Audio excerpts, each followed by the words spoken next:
Dear teachers, నేను మీ వేణు బాలకొండ. మీరు చూస్తున్నారు Venu teachers educational academy YouTube channel. ఈ యూట్యూబ్ ఛానల్ కొత్తగా చూసేవారు లైక్ చేయండి. At the same time like చేయడం మర్చిపోదు మిత్రులారా. ఈరోజు టాపిక్ ఏంటంటే ఆంధ్రప్రదేశ్లో డిఎస్సి జరుగుతుంది. ఎవరైతే ఈ డిఎస్సికి ప్రిపేర్ అవుతున్నారో ఎట్ ది సేమ్ టైం తెలంగాణలో కూడా టెట్ ఎగ్జామ్ జరుగుతుంది. ఈ టెట్ ఎగ్జామ్కి డిఎస్సికి ప్రిపేర్ అయ్యే అభ్యర్థులకు ట్రై మెథడ్ అనేది ఉన్నది. ఇది చాలా కామన్గా 90% సిలబస్ కామన్గానే ఉంది. సో ఏపీ డిఎస్సికి ప్రిపేర్ అయ్యే అభ్యర్థులు త్వరలో ఇంకొక 10 రోజుల లోపలనే ఎగ్జామ్ రాయబోతున్నారు. వాళ్ళందరికీ కూడా నేను ఈ ప్రీవియస్ క్వశ్చన్స్ ఏవైతే ఉంటాయి ఇవన్నిటిని ఎక్స్ప్లెయిన్ చేయబోతున్నా. ఇది not only previous question explanation but also I'm giving the full explanation of the topics. అంటే మీకు ఇచ్చి ఉన్నటువంటి టాపిక్స్ ఏవైతే ఉంటాయో ఇవన్నీ కూడా పూర్తిగా ఈ వీడియోలో ఎక్స్ప్లెయిన్ చేయబోతున్నా. చాలా జాగ్రత్తగా వినండి. చాలా టెక్నికల్ పాయింట్, చాలా కీవర్డ్స్ వస్తాయి. ఎటువంటి అంశాలని మనం నేర్చుకుంటే ఎగ్జామినేషన్లో ఈ ట్రై మెథడ్లో ఇచ్చేటటువంటి బిట్స్ని మనం చాలా సమర్థవంతంగా పెట్టగలుగుతాం అనేది ఈ వీడియో ద్వారా మీరు అందరూ కూడా నేర్చుకోబోతున్నారు మిత్రులారా. సో మన యాప్లో వేణు టీచర్స్ ఎడ్యుకేషనల్ అకాడమీ యొక్క యాప్ లింక్ కింద డిస్క్రిప్షన్లో ఇస్తున్నా. దాన్ని క్లిక్ చేసి యాప్ డౌన్లోడ్ చేసుకోండి. మన యాప్లో ఎస్జిటి ట్రై మెథడ్ కోర్స్ ఏదైతే ఉందో ఈ కోర్స్ అవైలబుల్గా ఉంది. కావలసిన వాళ్ళు దీన్ని సబ్స్క్రైబ్ చేసుకోండి. ఓకేనా మిత్రులారా. సో ఈ విషయానికి వస్తే ఇక ప్రీవియస్ క్వశ్చన్స్లో ఇక్కడ మీరు ప్రధానంగా గమనించాల్సిన అంశం ఏంటంటే యంగ్ వర్గీకరణలో సూచించబడని విద్యా విలువ. అంటే ఇక్కడ మీరు అందరూ గమనించాల్సిన అంశం ఏంటంటే విలువల యొక్క వర్గీకరణ అనేది ఉందండి. మరి విలువలను ఎంతమంది వర్గీకరించారు అని అంటే ఈ విలువలని 5గురు విద్యావేత్తలు వర్గీకరించారండి. ఎవరు 5గురు విద్యావేత్తలు అని అంటే అందులో మొట్టమొదటిది యంగ్ వర్గీకరణ, రెండవది బ్రెస్లిచ్ వర్గీకరణ, తర్వాత మూడవది బ్లాక్ హారెస్ట్ వర్గీకరణ, తర్వాత నాలుగవది స్కార్లింగ్ వర్గీకరణ, ఐదవది మున్నిక్ వర్గీకరణ. ఇలా విలువలను ఈ 5గురు విద్యావేత్తలు కూడా వర్గీకరించడం జరిగిందని గుర్తుపెట్టుకోవాలి. ఓకేనా.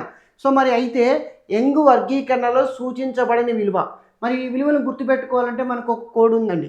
ఏమిటి అని అంటే అదే MOU సూఫా, SUPHAS సూఫా, తర్వాత ఐకాన్ AA CDPU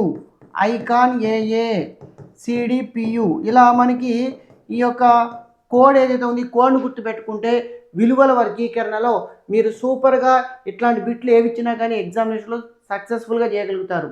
ఇది 2018 డిఎస్సీలు అడిగాడు ఇటువంటి బిట్లు. ఎట్ ది సేమ్ టైం ఏపీలో 2018 డిఎస్సీలు అడిగాడు, తెలంగాణ కెట్లలో కూడా అడుగుతున్నాడు. సో కాబట్టి ఇటువంటి బిట్లు గుర్తుపెట్టుకోవాలంటే ఈ వర్గీకరణ నుంచి ఖచ్చితంగా ఒక బిట్లు వస్తుందని గుర్తుపెట్టుకోవాలి మిత్రులారా. మరేంటి యంగ్ వర్గీకరణ MOU అని గుర్తుపెట్టుకున్నాం. M అంటే mathematics as a mode of thought, ఒక ఆలోచన సరళిగా గణితము లేదా ఒక చింతన సరళిగా గణితము అని అర్థం.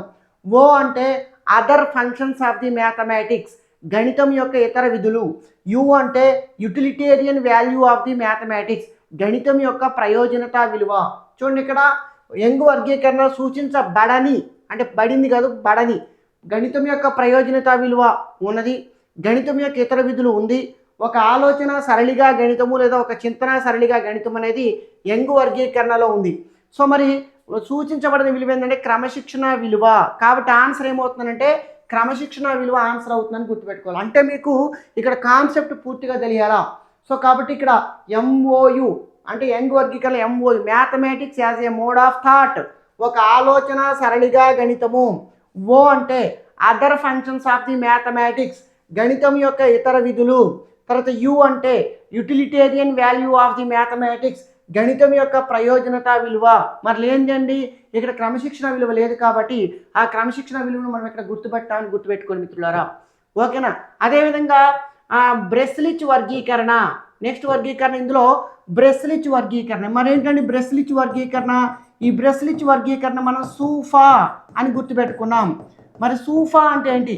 ఎస్ అంటే స్కిల్స్ అంటే నైపుణ్యాలు, U అంటే అండర్స్టాండింగ్స్ అవగాహనలు, P అంటే ప్రాబ్లమ్స్ అండ్ మెథడ్స్ సమస్యలు పద్ధతులు, H అంటే హ్యాబిట్స్ అలవాట్లు, A అంటే యాటిట్యూడ్స్ దృక్పథాలు, మరలా A అంటే అప్రిసియేషన్స్ అభినందనలు. గత ఎగ్జామినేషన్ అడిగాడు. ఏమని అడిగారంటే అభినందనలను ఒక విలువగా వర్గీకరించిన విద్యావేత్త ఎవరు అని అడిగాడు. ఆ విద్యావేత్త ఎవరయ్యానంటే బ్రెస్లిచ్ అని గుర్తుపెట్టుకోండి మిత్రులారా. తర్వాత బ్రెస్లిచ్ అయిపోయిన తర్వాత నెక్స్ట్ నిగమన పద్ధతి యొక్క ఒక లక్షణము. మరి నిగమన పద్ధతి యొక్క ఒక లక్షణం ఏంటి ఇక్కడ చూడండి. ఉదాహరణ నుంచి సూత్రానికి పోయే పద్ధతి ఆగమన పద్ధతి గుర్తుపెట్టుకొని. ఉదాహరణ నుంచి సూత్రానికి పోయే పద్ధతి ఆగమన పద్ధతి. తర్వాత సాధారణ అంశం నుంచి ప్రత్యేకాంశమునకు ఇది వెళ్తుందండి.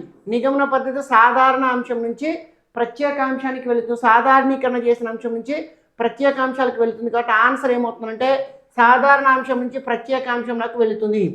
తర్వాత తెలియని విషయం నుంచి తెలిసిన విషయం నాకు ఇది కూడా ఆన్సర్ అయ్యే అవకాశం ఉంది. ఎందుకనంటే మరి ఇక్కడ ఎగ్జామినేషన్ ఇది ప్రీవియస్ బిట్ అండి.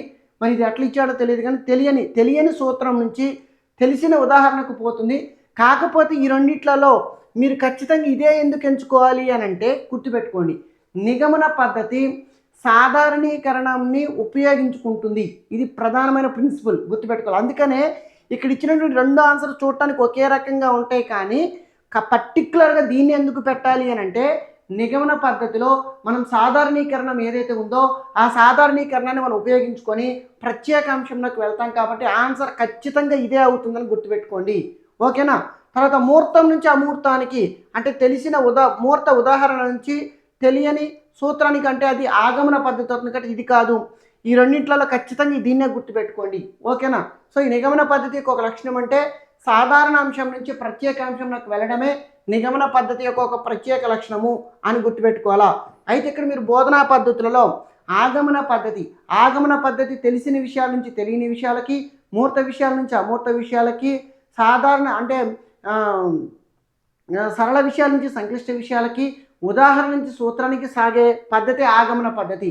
సూత్రాన్ని ఉత్పత్తి చేయడానికి ఉదాహరణలను ఉపయోగించుకుంటుంది ఆగమన పద్ధతి. కాబట్టి ఉదాహరణ నుంచి సూత్రానికి కొనసాగే పద్ధతి ఆగమన పద్ధతి. నిగమన పద్ధతి ఏంటి? నిగమన పద్ధతి అనేది ఆగమన పద్ధతిలో ఉత్పత్తి చేసిన సాధారణీకరణాన్ని కానీ ఆగమన పద్ధతిలో ఉత్పత్తి చేసిన సూత్రాన్ని కానీ నిగమన పద్ధతిలో ఉపయోగించుకోబడుతుందని గుర్తుపెట్టుకోవాలి మిత్రులారా. ఓకేనా. అదేవిధంగా విశ్లేషణ పద్ధతి, సంశ్లేషణ పద్ధతి, అన్వేషణ పద్ధతి, ప్రకల్పన పద్ధతి, సమస్య పరిష్కార పద్ధతి, ప్రయోగశాల పద్ధతి, కృత్య పద్ధతి, క్రీడా పద్ధతి, సాంఘిక ఉద్గార పద్ధతి, తర్వాత అదేవిధంగా ఉపన్యాస పద్ధతి, ఉపన్యాస ప్రదర్శన పద్ధతి, అదేవిధంగా ఫైనల్గా వనరుల పద్ధతి. ఓకేనా. అదేవిధంగా చారిత్రక పద్ధతి. ఈ పద్ధతులు ఏవైతే ఉంటాయో ఇవన్నీ కూడా మీకు బోధనా పద్ధతులు చాలా కీలకమైనవి. వీటన్నిటి గురించి కూడా నేను ఒక లైవ్ సెషన్ పెడుతున్నా గుర్తుపెట్టుకోండి. త్వరలో మీ అందరికీ ట్రై మెథడ్ ఏదైతే ఉందో ట్రై మెథడ్ మీద లైవ్ సెషన్ పూర్తిగా రివిజన్తో లైవ్ సెషన్ పెడుతున్నా. అందులో చాలా గుర్తుండిపోయేటువంటి పదాలు, నిమోనిక్స్ ఇవన్నిటిని కూడా మీ అందరికీ గుర్తుండిపోయే విధంగా ఎగ్జామినేషన్లో మీరు బిట్లు పెట్టే విధంగా లైవ్ సెషన్ ఉంటుంది, గమనించండి. తర్వాత నెక్స్ట్ జామితీయ భావనలను బోధించడానికి ఉపయోగించే ఉపకరణం. ఇది టీచింగ్ లెర్నింగ్ మెటీరియల్. ముఖ్యంగా గణిత బోధన ఉపకరణాలలో అడుగుతాడు.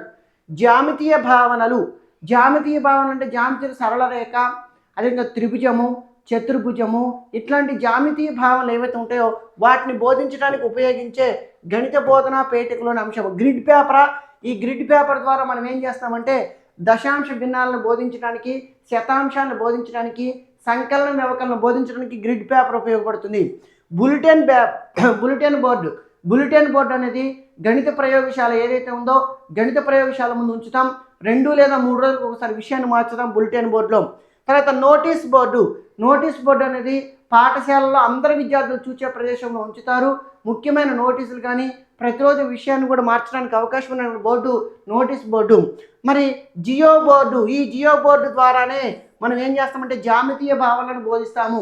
మరి జియో బోర్డు ఎలా ఉంటుందంటే ఒక దీర్ఘచతురస్రాకారపు బల్ల పైన సమాన దూరంలో ఇలా మేకులు లేదా శీలలు కొట్టబడి ఉంటాయి.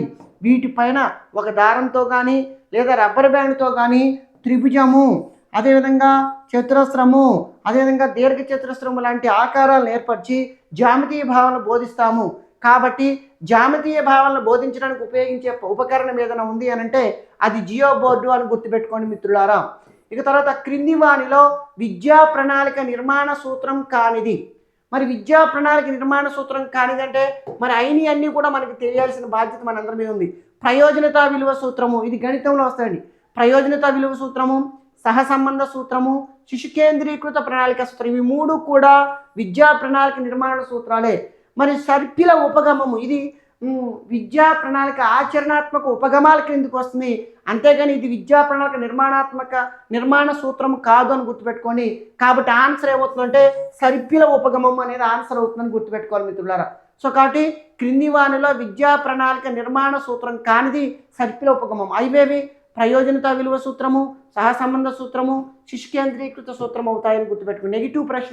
నెగిటివ్ ప్రశ్నలతో చాలా ప్రాబ్లం ఉంటుంది. మిమ్మల్ని ఎగ్జామినేషన్లో అయినదేది కానిదేది అంటాడు, ఆ కానిదేది కానీ మీరు కొంచెం ప్రాబ్లం ఫేస్ చేయాల్సి వస్తుందని గుర్తుపెట్టుకోండి.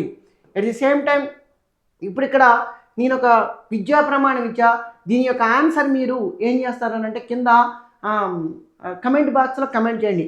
3x4 = 12ను సంఖ్యారేఖపై సూచించండి. ఇప్పుడు ఎవరైతే లైవ్లో చూస్తున్నారో ఇప్పుడు చూసే వాళ్ళందరూ కూడా వెంటనే కింద కమెంట్ బాక్స్లో మీరు కమెంట్ చేస్తారని నేను ఆశిస్తున్నా. 3x4 = 12ను సంఖ్యారేఖపై సూచించండి. దీని ద్వారా పరీక్షించదలిచిన విద్యా ప్రమాణం. దీనికి ఆన్సర్ నేను చెప్తా, లాస్ట్లో చెప్తా. ఈ లోపల మీరు ఏం చేస్తారంటే కమెంట్ బాక్స్లో కమెంట్ చేయండి. కారణాలు చెప్పుట, నిరూపణలు చేయుట, వ్యక్తపరచుట, అనుసంధానము, ప్రాతినిధ్యపరచుట, దృశ్యీకరణ. ఓకేనండి, దీన్ని మీరు కమెంట్ చేస్తారని నేను అనుకుంటున్నా. ఓకేనా మిత్రులారా. తర్వాత నెక్స్ట్ భావావేశ రంగం దీనికి సంబంధించినది. సో మనకి జ్ఞానాత్మక రంగం, భావావేశ రంగం, మానసిక చలనాత్మక రంగం అని 3 రంగాలు ఉన్నాయి. జ్ఞానాత్మక రంగం ఏదైతే ఉందో అది తలలో ఉన్నటువంటి మెదడుకు సంబంధించినది. భావావేశ రంగం భావాలు ఆవేశాలకు సంబంధించిన రంగం. భావాలు ఆవేశాలు ఎక్కడి నుంచి ఉద్భవిస్తాయి? హృదయంలో నుంచి ఉద్భవిస్తాయి. అదేవిధంగా మానసిక చలనాత్మక రంగం శారీరక అవయవాలకు సంబంధించింది. సో కాబట్టి భావావేశ రంగం అనేది భావాలు ఆవేశాలకు సంబంధించింది. భావాలు ఆవేశాలు అనేవి హృదయం నుంచి జనిస్తాయి కాబట్టి ఈ భావావేశ రంగానికి సంబంధించినటువంటిది ఏంటి అనంటే హృదయము అని గుర్తుపెట్టుకోండి. కాబట్టి ఇక్కడ శరీరం కాదు, స్పృహ కాదు, మెదడు కాదు. సో కాబట్టి ఇక్కడ భావావేశ రంగానికి సంబంధించినది హృదయము. ఇది ప్రీవియస్ ఎగ్జామినేషన్లో అడిగాడు. మీకు బ్లూమ్స్ విద్యా లక్ష్యాల వర్గీకరణ గురించి ఖచ్చితంగా సైన్స్లో కానీ సోషల్లో కానీ ఖచ్చితంగా ఒక బిట్ రావడానికి అవకాశం ఉందని గమనించండి. కరిక్యులం ఈ లక్షణం కలిగి ఉంటుంది. కరిక్యులం అంటే విద్యా ప్రణాళిక. విద్యా ప్రణాళికకి కన్నింగ్హామ్ అనే అతను ఒక నిర్వచనం ఇచ్చాడు, ఖచ్చితంగా ఎగ్జామినేషన్ వస్తుంది. తన కళా కేంద్రంలో తన ఆశయాలకు అనుగుణంగా తనదైన సామాగ్రిని తీర్చిదిద్దుకోవడానికి ఒక కళాకారుడిలా ఉపయోగించుకునే సాధనాన్నే విద్యా ప్రణాళిక అంటారు. ఈ నిర్వచనాన్ని ఎవరిచ్చారనంటే కన్నింగ్హామ్ ఇచ్చాడు. మరి కరిక్యులం ఈ లక్షణాన్ని కలిగి ఉంటుంది. ఏ లక్షణాన్ని కలిగి ఉంటుందని? అనమ్యత, స్థితిస్థాపకత, పరిమిత తత్వం, తర్వాత అపరిమిత తత్వం. కరిక్యులం ఏ లక్షణాన్ని కలిగి ఉంటుంది? అనమ్యత అంటే నమ్యత అంటే ఫ్లెక్సిబుల్, అనమ్యత అంటే అన్ఫ్లెక్సిబుల్గా ఉంటుంది కదా. స్థితిస్థాపకత ఆ సందర్భానికి అనుగుణంగా మరి విషయానికి అనుగుణంగా పాడే పరిస్థితులకు అనుగుణంగా మార్చుకోవడానికి అనుకూలంగా ఉండాలి కరికులం. కాబట్టి ఆన్సర్ ఏమవుతుందంటే స్థితిస్థాపకత లక్షణాన్ని కలిగి ఉండాలి. తర్వాత పరిమిత తత్వాన్ని కలిగి ఉండకూడదు, అపరిమిత తత్వాన్ని కలిగి ఉండదు, అనమ్యతని కలిగి ఉండదు. కరికులం ఏ లక్షణాన్ని కలిగి ఉండాలి అని అంటే స్థితిస్థాపకత అనే లక్షణాన్ని కలిగి ఉండాలి అని గుర్తుపెట్టుకొని ప్రియమైన మిత్రులారా. తర్వాత అత్యంత ఎక్కువ శాతం అభ్యసనం మన శరీరంలోని ఈ జ్ఞానేంద్రియం ద్వారా జరుగుతుంది. సో చూడండి, చాలా జాగ్రత్తగా గమనించండి.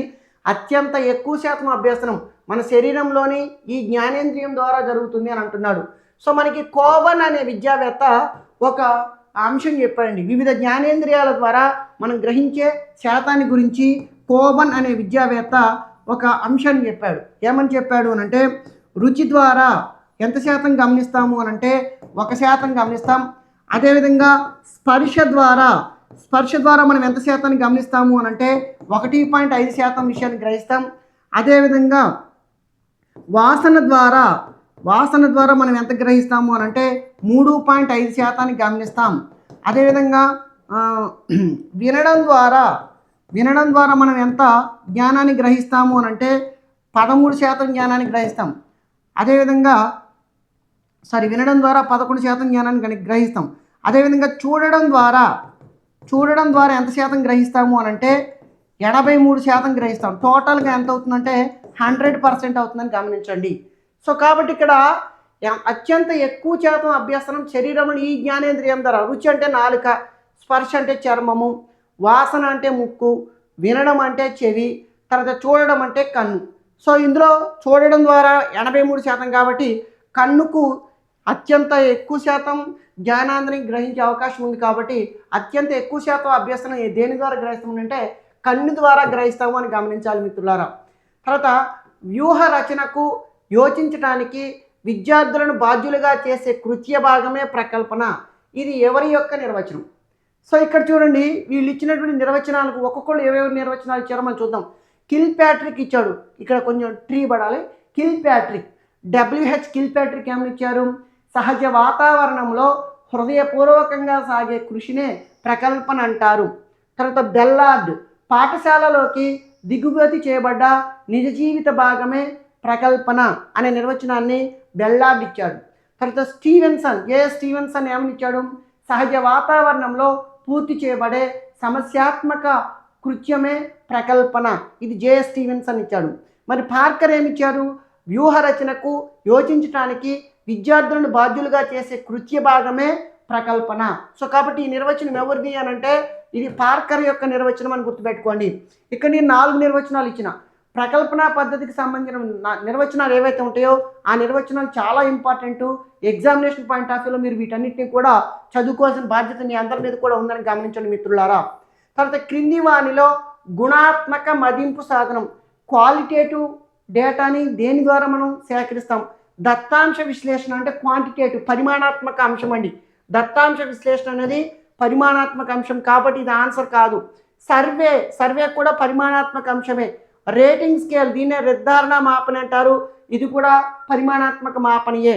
కాబట్టి జీవిత చరిత్ర ఏదైతే ఉందో ఒక వ్యక్తి యొక్క జీవిత చరిత్ర, కేస్ స్టడీ అనేది ఆ వ్యక్తి యొక్క గుణాల గురించి, తల్లిదండ్రుల దగ్గర నుంచి, ఉపాధ్యాయుల దగ్గర నుంచి, తోటివారి దగ్గర నుంచి, ఆ విద్యార్థికి మనం పెట్టేటటువంటి కొన్ని మూర్తిమత్వ పరీక్షలు ఇవన్నీ కూడా సేకరించి ఆ వ్యక్తి మీద మనం ఒక గుణాత్మకమైన నిర్ణయాలు చేస్తాం. కాబట్టి ఇది జీవిత చరిత్ర అనేది గుణాత్మక మదింపు సాధనం అని గుర్తుపెట్టుకోవాలి మిత్రులారా. తర్వాత నెక్స్ట్, గణితం అంటే పరోక్ష మాపన శాస్త్రం అని నిర్వచించిన వారు ఎవరు? Aristotle, Auguste Comte, Benjamin Peirce, Archimedes. So ఇక్కడ మీరు అందరూ గుర్తుపెట్టుకోండి ప్రియమైన మిత్రులారా, గణితం అంటే పరోక్ష మాపన శాస్త్రం అని నిర్వచించింది ఆగస్ట్ కొమ్టే. మీకు ఫస్ట్ చాప్టర్లో మ్యాథమెటిక్స్ అర్థము స్వభావము పరిధిలో ఖచ్చితంగా ఒక డెఫినేషన్ గణితానికి సంబంధించి ప్రతి డిఎస్సీలు అడుగుతున్నాడు. It is very very important. మీరందరూ కూడా గుర్తుపెట్టుకోండి. ఈ నిర్వచనాల నుంచి ఖచ్చితంగా ఒక బిట్ వస్తుందని గమనించాలి మిత్రులారా. తర్వాత అదేవిధంగా భావావేశ రంగంలో అత్యున్నత స్థాయి లక్ష్యం. మరి భావావేశ రంగంలో లక్ష్యాలు ఏంటి అంటే గ్రహించడం, ప్రతిస్పందించడం, విలువ కట్టడం, వ్యవస్థాపనం, లాక్షణీకరణం లేదా శీలస్థాపనం. సో ఈ చివరి దాన్ని అత్యున్నతమైన లక్ష్యం అని అంటారు. డేవిడ్ ఆర్ క్రాత్వోల్ గారు 1964లో ఈ 5 లక్ష్యాలను కూడా ఒక ఆరోహణ క్రమంలో వర్గీకరించాడు. కాబట్టి అత్యంత ఉన్నత స్థాయి లక్ష్యం ఏంది అని ఇప్పుడు మనం చెప్పుకున్నామనంటే లాక్షణీకరణం అని గుర్తుపెట్టుకోండి. ఓకేనా. సహజీకరణం అనేది మానసిక చలనాత్మక రంగంలోది, అనుకరణ కూడా మానసిక చలనాత్మక రంగంలోనే అని గుర్తుపెట్టుకోండి. వ్యవస్థాపనం కూడా భావావేశ రంగంలోదే కానీ అత్యున్నత లక్ష్యం కాదు. కాబట్టి ఇక్కడ మీరు ప్రధానంగా గమనించాల్సిన అంశం ఏంటంటే గ్రహించడం, ప్రతిస్పందించడం, విలువ కట్టడం, వ్యవస్థాపనం, లాక్షణీకరణం లేదా శీలస్థాపనం. ఈ లాక్షణీకరణం అనేది అత్యంత ఉన్నతమైన లక్ష్యం భావావేశ రంగంలో అని గమనించండి. తర్వాత అదేవిధంగా ఆగమన పద్ధతి యొక్క ఒక లక్షణము, ఆగమన పద్ధతి ఏదైతే ఉందో ఆగమన పద్ధతి యొక్క లక్షణం ఏంటి అని అడుగుతున్నాడు ఇక్కడ. సో సాధారణ విషయాల నుంచి ప్రత్యేక విషయాలకు పోయే బోధనా పద్ధతి అది నిగమన పద్ధతి కాబట్టి ఇది కాదు. అదేవిధంగా సూత్రం నుంచి ఉదాహరణకు కూడా నిగమన పద్ధతి పోతుంది. తర్వాత తెలిసిన విషయాల నుంచి తెలియని విషయాలకు సాగే పద్ధతి ఆగమన పద్ధతి అని గుర్తుపెట్టుకోండి. ఇక్కడ మూర్త విషయాల నుంచి అమూర్తానికి కూడా ఆగమన పద్ధతే కొనసాగుతుంది. ఎగ్జామినేషన్ ఇచ్చింది నేను యాజ్ టీజ్గా చెప్తాను. ఈ రెండు కూడా ఆగమన పద్ధతికి సంబంధించినయే. ఓకేనా.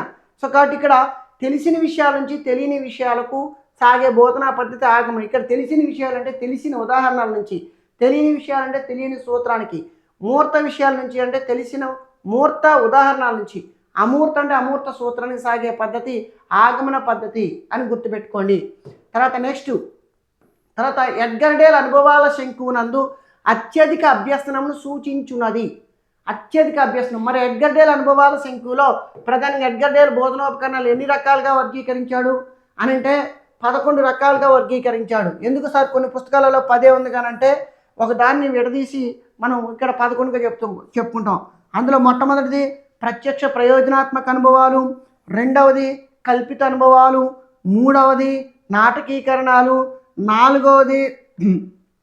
నాలుగవది ప్రదర్శనలు, ఐదవది క్షేత్ర పర్యటనలు, ఆరవది ప్రదర్శితములు, ఏడవది టెలివిజన్, ఎనిమిదవది చలనచిత్రాలు, తొమ్మిదవది రేడియో రికార్డులు కథన చిత్రాలు, 10వది దృశ్య సాంకేతికాలు, 11వది శాబ్దిక చిహ్నాలు. ఈ విధంగా 11 రకాలుగా అంటే అడుగు భాగం ఏదైతే ఉందో అడుగు భాగం అనేది అత్యంత ఎక్కువగా ఏం చేస్తుందంటే అభ్యసనాన్ని సూచిస్తాయి, ప్రత్యక్ష అనుభవాన్ని కలిగిస్తాయి. సో ప్రత్యక్ష ప్రయోజనాత్మక అనుభవాలు, కల్పిత అనుభవాలు, నాటకీకరణాలు, ప్రదర్శనలు, క్షేత్ర పర్యటనలు, ప్రదర్శితములు, టెలివిజన్, చలనచిత్రాలు, రేడియో రికార్డులు కథన చిత్రాలు, దృశ్య సాంకేతికాలు, శాబ్దిక చిహ్నాలు. ఈ విధంగా ఎడ్గర్ డేల్ బోధనోపకరణాన్ని 11 రకాలుగా వర్గీకరించాడు. అనుభవాల శంకువు నందు అత్యధిక అభ్యసనం సూచించినది. అత్యధిక అభ్యసనం ఎక్కడ జరుగుతుంది? కిందున్న వాటి ద్వారా అభ్యసనం జరుగుతుంది. మరి కిందున్న వాటిలో ఏమున్నది? క్షేత్ర పర్యటనలు. క్షేత్ర పర్యటన అనేది 5వ దాని కింద ఉంది. ఇది క్షేత్ర పర్యటనలు. శాబ్దిక సంకేతాలు చివరిది, ఇది అత్యంత తక్కువ అభ్యసనాన్ని చూపిస్తుంది. నాటకీకరణ అనుభవాలు, అది 3వది నాటకీకరణ అనుభవాలు. ప్రత్యక్ష ప్రాయోజిత అనుభవాలు, మొట్టమొదటిదే ప్రత్యక్ష ప్రాయోజిత అనుభవాలు. సో కాబట్టి అత్యధిక అభ్యసనాన్ని సూచించేది ఏంటి అని అంటే ప్రత్యక్ష ప్రాయోజిత అనుభవాలు ఎడ్గర్ డేల్ అనుభవాల శంకులో అత్యధిక అభ్యసనాన్ని సూచిస్తాయి అని గుర్తుపెట్టుకోండి మిత్రులారా. తర్వాత హెర్బర్ట్ ఉపగమనను అనుసరించి పాఠ్యపథక రచనలో 2వ సోపానం. మరి హెర్బర్ట్ పాఠ్యపథకంలోని సోపానాలను మొట్టమొదటిసారిగా రూపొందించినది ఎవరంటే హెర్బర్ట్ అనే విద్యావేత్త రూపొందించాడు. ఈ హెర్బర్ట్ పాఠ్యపథకంలో ప్రధానంగా 6 సోపానాలు రూపొందించాడు. ఈ 6 సోపానాలు మనం ఎట్లా గుర్తుపెట్టుకోవచ్చు అంటే సప్రా, ససా, అసి అనే సంకేతము లేదా కోడ్ భాష ఏదైతే ఉందో దాంతో మనము హెర్బర్ట్ పాఠ్యపథకంలోని సోపానాలు మనం గుర్తుపెట్టుకోవచ్చు. ఇందులో సా అంటే సన్నాహం అని గుర్తుపెట్టుకోండి, ప్రా అంటే ప్రదర్శన అని గుర్తుపెట్టుకోండి, తర్వాత సా అంటే సంసర్గము అని గుర్తుపెట్టుకోండి, మరలా సా అంటే సంసర్గము, సా అంటే సాధారణీకరణము అని గుర్తుపెట్టుకోండి, ఆ అంటే అన్వయము అని గుర్తుపెట్టుకోండి, తర్వాత సి అంటే సింహావలోకనము అని గుర్తుపెట్టుకోండి, సింహావలోకనం అని గుర్తుపెట్టుకోవాలి. హెర్బర్ట్ పాఠ్యపథకంలోని 2వ సోపానం ఏంటంటే ప్రదర్శన. దీన్ని ఏమని పిలుస్తారు అని అంటే విషయ విశదీకరణ అని కూడా పిలుస్తారండి. ప్రదర్శనకి ఇంకొక పేరు ఏంటంటే విషయ విశదీకరణ అనే పేరు కూడా ఉంది. సో కాబట్టి హెర్బర్షన్ పాఠ్యపథక రచనలో 2వ సోపానం ఏంటంటే విషయ విశదీకరణ. సంసర్గం అనేది 3వ సోపానం, అసాధారణీకరణం అనేది 4వ సోపానం, సింహావలోకనం లేదా పునర్విమర్శ అనేది 6వ సోపానం, విషయ విశదీకరణ అనేది 2వ సోపానం అని గుర్తుపెట్టుకోవాలా. ఇట్లా మీరు కోడ్ గుర్తుపెట్టుకునే సన్నాహము, ప్రదర్శన లేదా విషయ విశదీకరణ, సంసర్గము, సాధారణీకరణము, అన్వయము, సింహావలోకనము లేదా పునర్విమర్శ, ఈ 6 సోపానాలు కూడా హెర్బర్షన్ పాఠ్యపథకంలోని సోపానాలను గుర్తుపెట్టుకోండి ప్రియమైన మిత్రులారా. ఇక తర్వాత నెక్స్ట్ 7, 2, 5, 3ను అక్షరాలలో రాయండి అను పరీక్షాంశం ద్వారా పరీక్షించదలిచిన విద్యా ప్రమాణము. చూడండి, 7, 2, 5, 3ను అక్షరాలలో రాయండి అను పరీక్షాంశం ద్వారా పరీక్షించదలిచిన విద్యా ప్రమాణము. ఓకేనా? సో ఈ విద్యా ప్రమాణం ఏంది చూడండి, అక్షరాలలో రాయండి. అక్షరాలు రాయాలంటే ఏం చేయాలి? ఇప్పుడు చూడండి, 7,253 ఇలా మనం ఏం చేసినాం? అక్షరాలలో రాసాం. ఇలా 7,253 అక్షరాల్లో రాస్తే అంటే ఒక రూపంలో ఉన్నదాన్ని ఇంకొక రూపంలో రాయడాన్ని ఏమంటారంటే వ్యక్తపరచడం అంటారు. కాబట్టి ఈ విద్యా ప్రమాణం ఏంటంటే వ్యక్తపరచడం. భిన్నాలు శాతాల్లోకి, శాతాలని భిన్నాల్లోకి, ఓకేనా? ఒక త్రిభుజం కానీ చతురస్రం కానీ సొంత మాటలు వ్యక్తం చేయటము, లేదా ప్రమాణాలను తెలపడము, ఒక ప్రమాణాన్ని ఇంకొక ప్రమాణాలలోకి మార్చటము, ఓకేనా? దశాంశ భిన్నాలను శాతాల్లోకి మార్చడం, శాతాన్ని దశాంశ భిన్నాల్లోకి మార్చడం, ఇట్లా ఒక రూపంలో ఉన్నదాన్ని ఇంకొక రూపంలోకి మారితే అది వ్యక్తపరచడం అవుతుందని గుర్తుపెట్టుకోవాలా. కాబట్టి దీని ఆన్సర్ ఏమవుతుందంటే వ్యక్తపరచడం.